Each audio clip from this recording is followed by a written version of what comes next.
Hare Krishna. Happiness comes not by making money but by making something worthwhile with money. Money is the cause of constant anxiety and the cause of immense infatuation. This is understandable because we need money for our very survival, and also because we are taught to believe that money is the gateway to happiness. We are made to believe that we can buy the things that will make us happy. And yet, those who pursue this trail of happiness through money, they find themselves on an endless treadmill where no matter how much they get, happiness seems to lie in the things that they don't have.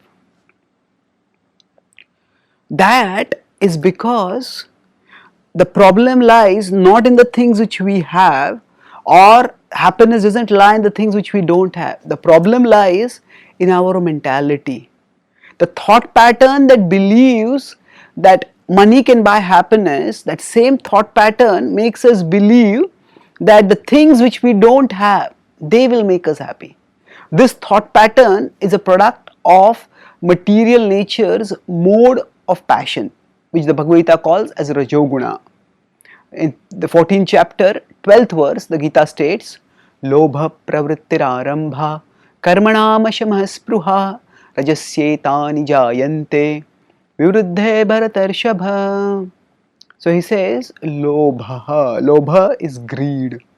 So greed simply means that whatever we have, we are not satisfied, we want more. And thus, those who think that money itself will bring them happiness, they end up with insatiable desire and perpetual dissatisfaction, always craving for more and more no matter how much they have. Now all this does not mean that we shouldn't pursue money.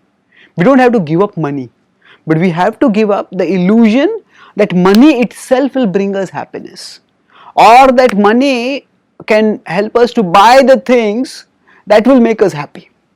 Rather, when instead of making money, when we use money to make something worthwhile, to contribute to a cause greater than ourselves, then that dedication, that flow of our consciousness out of our small self into the big world around us in a mood of service, that is what brings satisfaction, that is what brings fulfillment to the heart.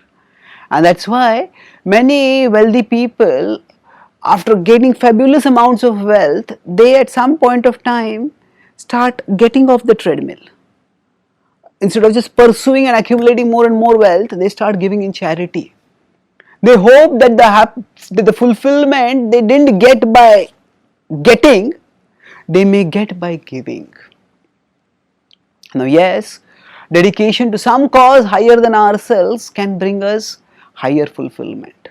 And the highest fulfillment comes when we dedicate ourselves to the highest cause. What is the highest cause? The highest cause is the service of God, and the service, through the service of God, the service of all living beings. The Bhagavad-gita in 5.29 states, Bhoktaram yagya tapasam sarvaloka maheshwaram surudam sarva bhutanam gyatva mam shanti mrichyati. Shanti mrichyati. The Bhagavad-gita says we experience peace, deep peace. When do we experience that? When we understand three things. Surudam sarva bhutanam, that God, Krishna, is the well-wisher of all living beings. That means when we serve Krishna, because Krishna wants the good of all living beings, by serving Krishna, we engage in the good of all living beings. Sarva bhuta hiterataha. And further, the Gita explains that when we serve Krishna, because Krishna is the whole of whom we are parts. So, just as when the hand satisfies the stomach, the hand itself gets nourished. Similarly, when we use whatever resources we have, including our wealth, in the service of Krishna, then that wealth brings us sublime fulfillment. This is depicted in the Ramayana through the way Hanuman strives to bring Sita together with Ram. So Sita is a manifestation of Lakshmi. Lakshmi is the goddess of fortune.